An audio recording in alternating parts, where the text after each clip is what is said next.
They laugh now, but they won't when you rise.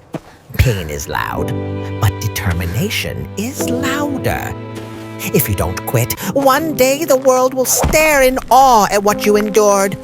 Once upon a time, in a quiet town surrounded by hills and broken brick buildings, there lived a girl named Mira. She was small, gentle, and quiet, traits the world sometimes mistakes for weakness. School hallways were battlegrounds, but not for fists or weapons, for words sharp enough to wound the soul. "You can't do anything," they mocked. "You're too weak. You're nobody." Every insult dug deeper than nails in stone. She tried to hide her tears, but pain found cracks in her heart. One lonely afternoon, running from laughter that burned louder than fire, Mira stumbled behind an abandoned school building. Her hand brushed against rough stone. The wall towered above her, impossible to climb, yet calling to her heart like destiny. Something sparked. With trembling fingers, she reached for the first hold. Her palms slipped, knees scraped, fingers stung. But she felt alive. She didn't know why, but climbing made the world go silent.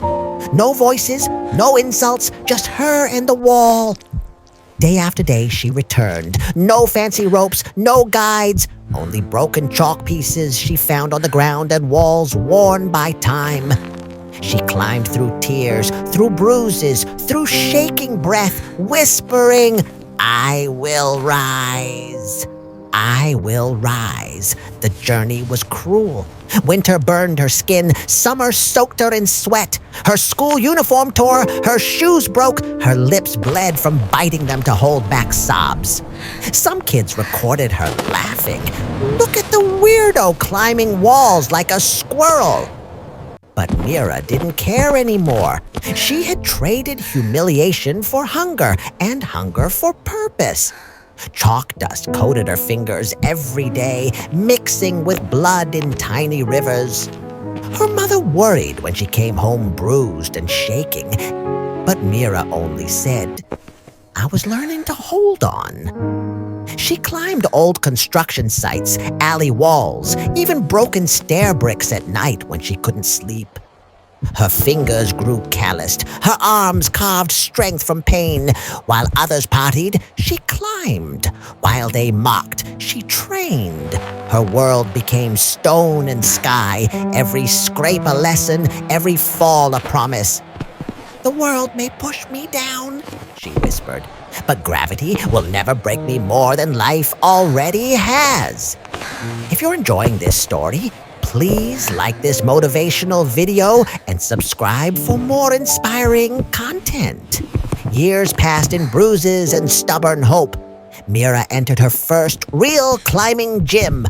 Her clothes were worn, her shoes taped together, but her eyes burned like fire. People stared, not with mockery this time, but confusion. How could someone so fragile look so unshakable? The first wall she touched was higher than any building she had climbed. She closed her eyes, inhaled chalk, and launched upward, slow but steady, shaking but unstoppable. Coaches watched in awe as she moved with a grace carved from pain, strength built not in comfort but in struggle. Her fingers shook, her muscles screamed, but she did not fall. And when she reached the top, tears burst like waterfalls. She didn't climb to beat others. She climbed to save herself.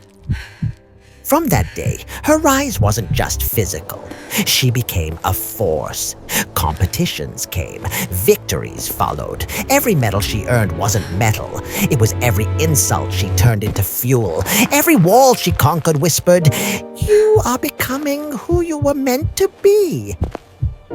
Finally, one golden morning, with the world far below and clouds brushing her face, Mira stood on the summit of a towering real mountain, stronger than the girl who once hid behind school walls.